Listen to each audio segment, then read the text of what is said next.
put out 2 of your mom's apple brown betties. Now, I'm no math magician, but there's only 1 here now. Did you eat the other one? This brown Betty was priced to move. What are you doing? Just shove it back in the pan. Nobody will know the difference. Thanks for the brown Betty. All right, let's dig into that apple Betty. Hey, get your own. The boy gave it to me. It was meant for both of us. What's up, everyone? Today we're making another quick and easy baked dessert. It calls on one of the fall's sweetest and most abundant flavors, apple. Just as delicious and as simple as apple pie, the humble apple brown Betty is a classic American dessert that's nearly as old as America herself. A casual composition of apples, breadcrumbs, sugar, and butter that's baked to golden perfection, it's something you can throw together with minimal effort. While historical accounts are spotty, you easily get the sense that the origins of the name might be questionable. In light of that, some might call this an apple bake or maybe an apple crumble, though both of those are actually slightly different assemblies in their own right. This one really is its own unique thing. That being said, tell me down in the comments what you'd rename this delicious dessert. I'm Mark. Welcome to the Prepared Pantry Presents. Let's get right to it. Okay, so this recipe really could not be simpler. I'm making a version that is targeting an 8x8 baking dish. You can really make this any size you want. You're just going to need to adjust the amount of some of the ingredients. But this is really not an exact science type of recipe, so don't feel like there's exact amounts that you have to work with here. I think about 4 apples is going to do it for an 8x8. I might be off because these do seem like particularly large apples. Granny Smith work really well for this sort of recipe. Same thing, they work well with an apple pie. We have 2/3 of a cup of brown sugar. We have 3/4 of a cup of plain breadcrumbs.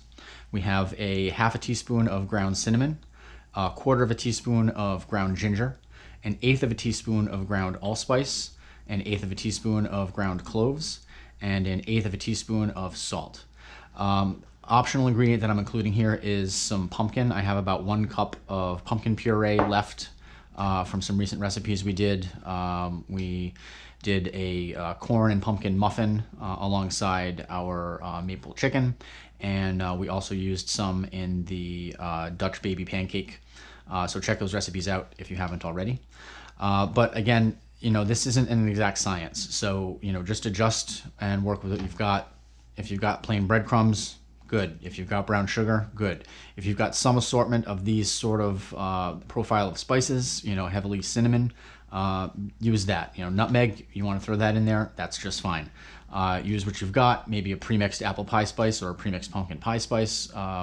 Those would all be fine too. Again, do what you can to use what you have. So I've got the 8x8 baking dish already greased with butter, and I'm just going to take my brown sugar and add the cinnamon, the ginger,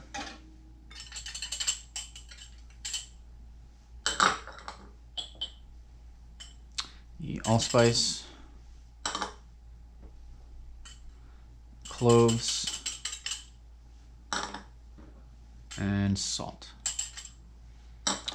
And I'm just going to get this mixed together so that those spices are evenly incorporated into the brown sugar mixture.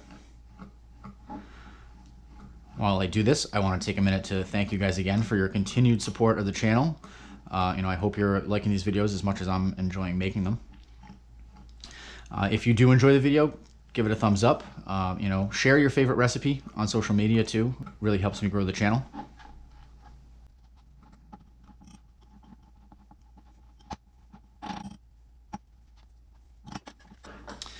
Okay, now next thing we're going to need to do is peel our apples. Oh, that way is so much easier, especially with these short videos.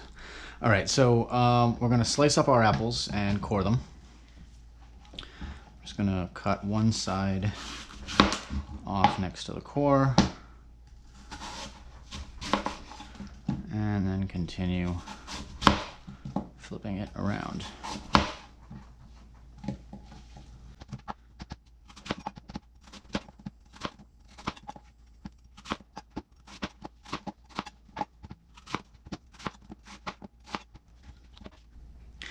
So you can really cut these to any size and shape you want. I'm going to do, I think, about 1/4 inch slices and try and get them overlapping as I put them in rather than just dumping in chunks. I want to minimize the airspace in between. Not that I don't think it'll cook down and shrink a little bit anyway, but I want to be able to fit things in there to begin with without having to kind of mound everything up.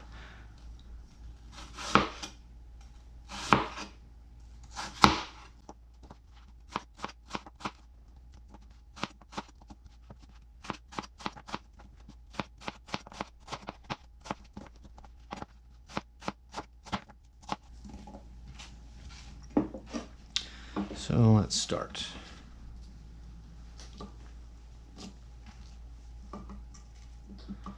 And again, you don't have to arrange these in any particularly pretty way. It just helps to eliminate excess airspace in there.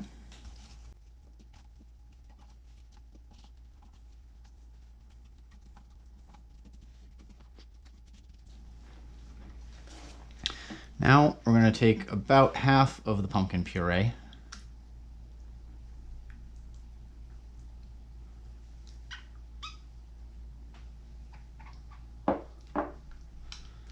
and just spread that over the top. Again, this is optional just because I have some pumpkin puree to use up. We're going to put about half of our brown sugar mixture.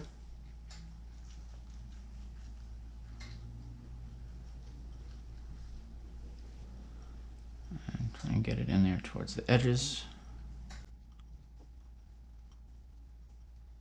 And about 1/3 or so of our breadcrumb mixture, or breadcrumbs. It's really just plain breadcrumbs.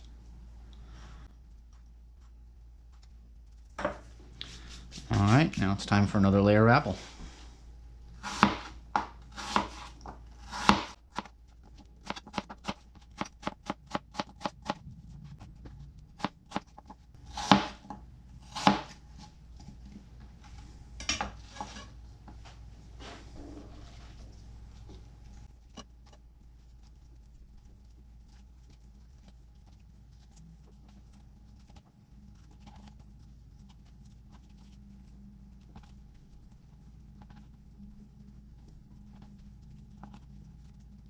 And I do want to use up these apples, so I'm going to go ahead and stuff a few more on top here.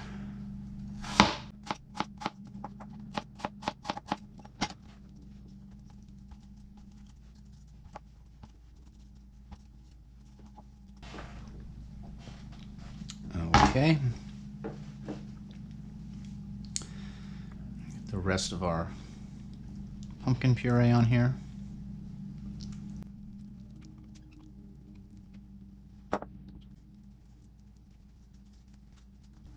Not perfect, but it does not have to be. And then the rest of our brown sugar mixture.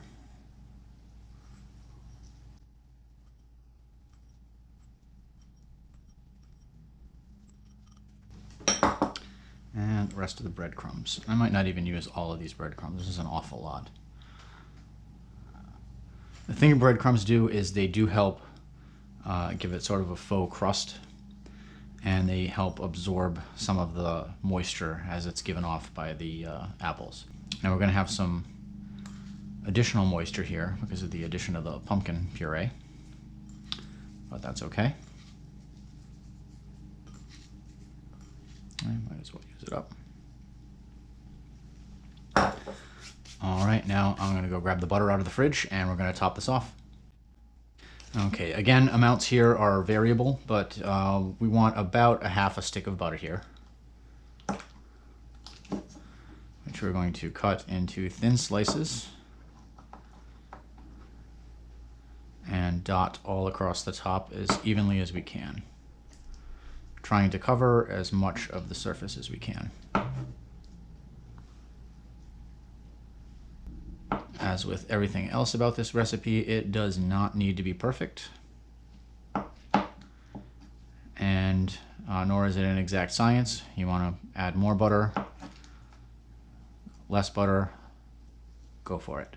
I don't know that I would do less butter though, because you do need some fat in this to help brown up the crumbs and really just overall make this something other than all sweet.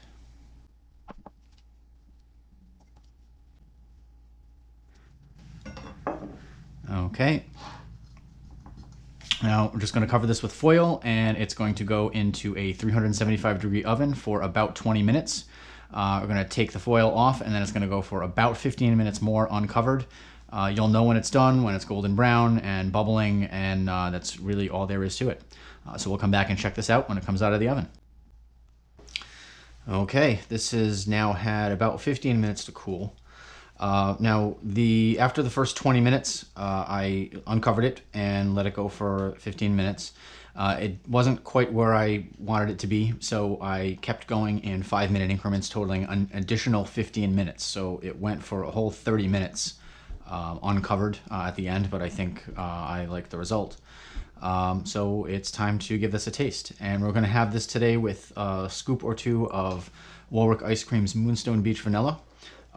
Great local ice cream company. I've got their information down in the description for you if you want to check them out. All right, let's cut a piece of this. Well, cutting it might be a little silly. It's just kind of apples.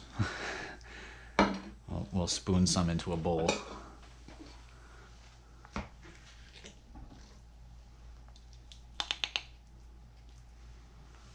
The addition of that pumpkin in there.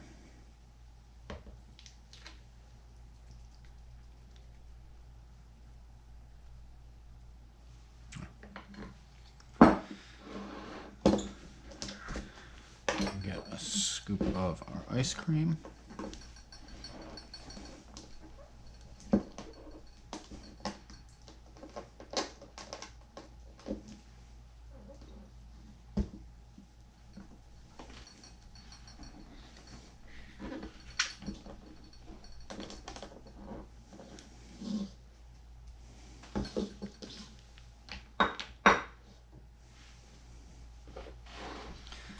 Let's see.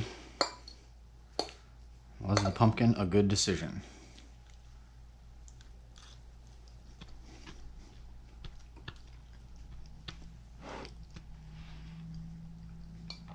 Oh, still very hot. I think the pumpkin was a good decision.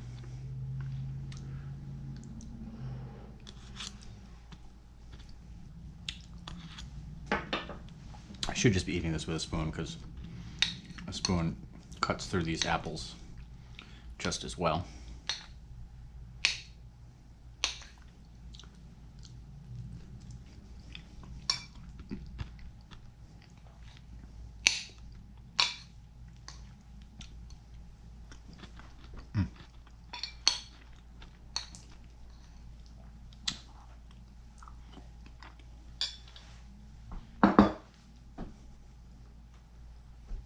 So good. Guys, thanks for watching the video. I hope you give it a thumbs up. I hope you'll subscribe. If you haven't subscribed yet, just click the red button down below. When you do, make sure you click the bell icon so you get a notification every time I have a new video out. And we'll catch you in the next one.